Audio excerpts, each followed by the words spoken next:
we have here circle C. Okay. Sa circle C, makita nato nga naay tulo ka linya nga ming intersect sa circle. Ang usa ka linya, kanina ka black nga line, mao na gitawag nato nga tangent line. Kay ming tangkod raman siya sa circle. Okay, igura siyang mitouch sa circle at exactly 1 point. So, mitangkod ra siya sa circle at point A. So, munang tago nato siya og tangent line. Now, timan-i nga ang pagngan sa tangent line or ang pagngan sa mga lines, mugamit lamang ta og duha ka letters. So, kung tanaw nato ni siya nga linya na ay duha ka points diha nga gi-identify nga name, letter A or point A and point H. So, kani siya nga tangent line, atoan ni siyang nganlan or tawgon nga line AH or line HA. So, kaning symbol sa babaw, nga naay double-headed arrow, gitawag nato na siya og line. We are going to read that one as line.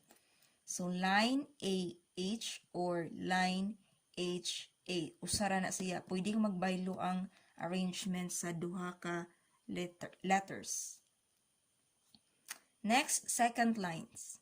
Secant lines, you have here this line na mintabok sa center and you also have this line here. Okay? So, kani siya nga linya, tawo nato na siya nga, pwede siyang tawag line TA or line TC or line AT or line CT. Either way, usara na siya kalinya. Bisag kung saan pa na siya pagbali-bali, basta kay kanang mga points nga gigamit diha pagngan, nabilong ra na siya sa usa ka linya. Ikaduha, we have the second line, another second line, line EH or line CH, line EH or line CH, or pwede po siya tawag line EC or line HC. So, bisag kung saan pa na siya tawag, usara na siya kalinya. Mugamit ra ta og duha ka letters. Bisag asa nila, basta kay duha ra ka letters and they fall at the same or they fall at one line.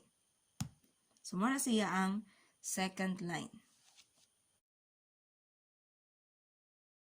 Ang angles nga na-form by secants, secant and tangents.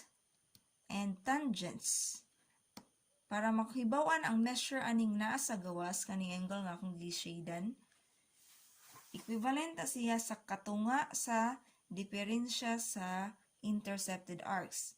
For example, kaning dako nga arko minusan sa gamay nga arko, kuhaon ang katunga, mao na siya sukod sa anggulo. The same po na dire, kani nga anggulo, ang dako nga arko minusan sa gamay nga arko, kuhaon ang katunga, mao na siya sukod aning anggulo.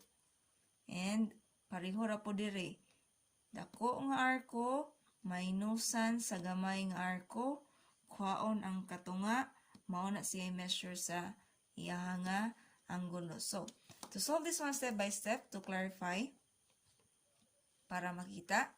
So, sa first nga example, sa una nga circle, para makuha ang sukod sa MPN, or pwede po na siya NPM, kani nga anggulong, an angle formed by 2 secants is equal to 1/2 sa bigger arc minus the measure of the smaller arc. Okay? Susukod sa dako nga arko minusan sa gamay nga arko. Ang iyang intercepted, kung yung nga intercepted, giatbangan sa anggulo. Way labot ang naa sa gawas, kundi ka nang naa sa sud sa anggulo. Mo na sa gitawag na tuog intercepted arc. So, XY is 140 degrees. By degrees ang atong sukod na niya. Then, we have measure, kaning small letter M. Measure of MN is equal to 30 degrees. 140 minus 30. So you will have 110 degrees, which is equal to the measure of angle MPN, 55 degrees. So kani siya 55 degrees na siya. Second example, measure of angle LMC. So we have LMC, kani siya nga anggulo nga nasa gawas.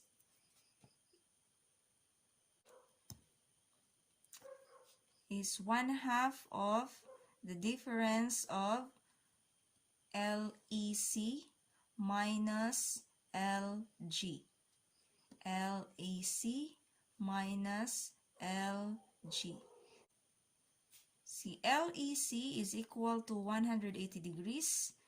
Si arc LG is equal to 70 degrees. Okay? So you have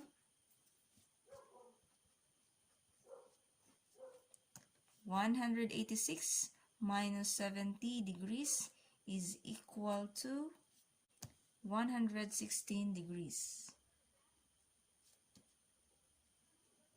Measure of angle LMC is equal to 58 degrees. Next example. Okay, so third example, measure of angle KQH equals 1/2 of the measure of arc HJK. HJK, so kung gikan sa H padung sa K, minus the measure of the smaller arc HK. So that is 1/2 of 250 degrees minus 110 degrees.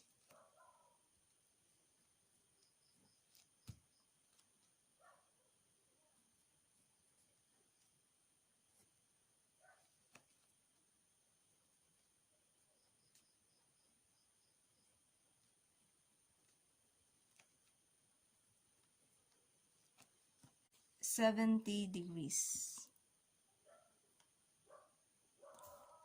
Measure of angle KQH is equal to 1/2 of the major arc HJK, so HJK, minus the measure of the minor arc HK.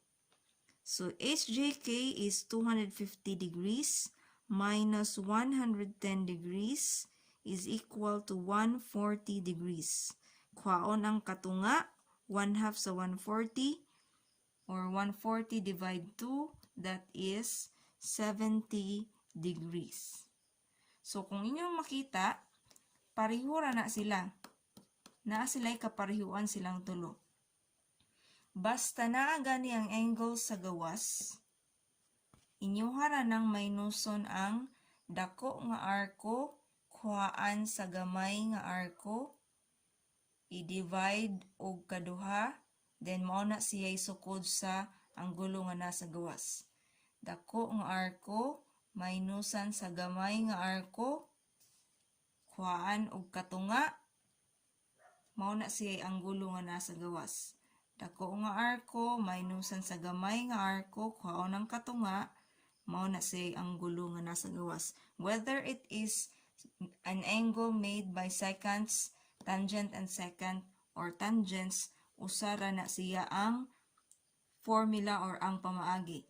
Dako nga arko, minusan sa gamay nga arko, divide 2 or kwaon ang katunga, then mao na siya sukod sa anggulon. Ayaw kalimti nga ang measure niya, ang atong unit measure is in the form of degrees. Wala na sa inyo nga module nakabutang, pero mao na siya ang unit of measure basta maghisgot na gani taog sukod sa anggulo ug sa mga arko sa circles. Another example, if ang measure sa anggulo na asod sa circle, 2 seconds intersecting and then they create an angle inside the circle. So kung ang anggulo naa sulod sa circle, unsang poy iyahang unsa may angay buhaton.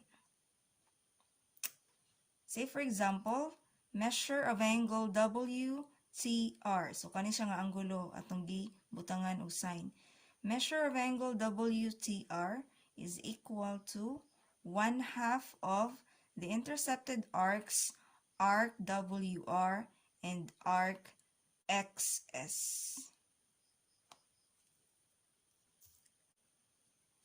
1/2 of 100 degrees plus 120 degrees is equal to 220 degrees. Kuha ang katunga. Okay, so mo na iyong final answer, 110 degrees. Basta kay naa siya sulod sa circle, mag plus. Kung ganina, kung naa sa gawas, mag minus. Another example here on the other side, if ang angulo or if the angle is on the circle. So again, review na to balik ha. Ganina, if the angle is outside the circle. Ang mga anggulo naa sa gawas sa circle. Ikaduha nga example, if ang anggulo na sulod sa circle, unya ang ikatulo is kung ang anggulo is on the circle. So this is an intersection between a tangent and a secant. So the intersection of a tangent and a secant, unsaon siya pagkuha? So the measure of the angle formed by a tangent and a secant on the circle is equal to 1/2 of the intercepted arc. So kung kaning angle QSR, ang iyang intercepted arc or ang nasud nga arco niya is only arc QS. So arc QS is equal to 170 degrees. Kuhaan mo ang katunga sa 170 degrees. So mo na siya sukod sa measure of angle QSR, which is now equal to 85 degrees. So again, para dali ra masabtan or para walay daghang dili angay malibog, timan-i nga kung ang anggulo nga na forma, whether it is formed by secants or tangents, secant and tangent, basta naa sa gawas mag minus. Dako nga arko minusan sa gamay nga arko. Basta naa sa gawas ang anggulo. Kung ang anggulo nga naa na form is naa sa sulod, mag plus. Ang iyang kaatbang nga arko, mag plus. Unya, diri pod, kung ang anggulo is on the circle, nakaasa sa circle, katunga sa iyahang kaatbang. Usara man na iyang intercepted arc basta ang anggulo is on the circle. So, kuha na largo animo ang katunga. So, 170 may mo siyang 85 degrees. Another thing po di ay dire sa example, kaning angle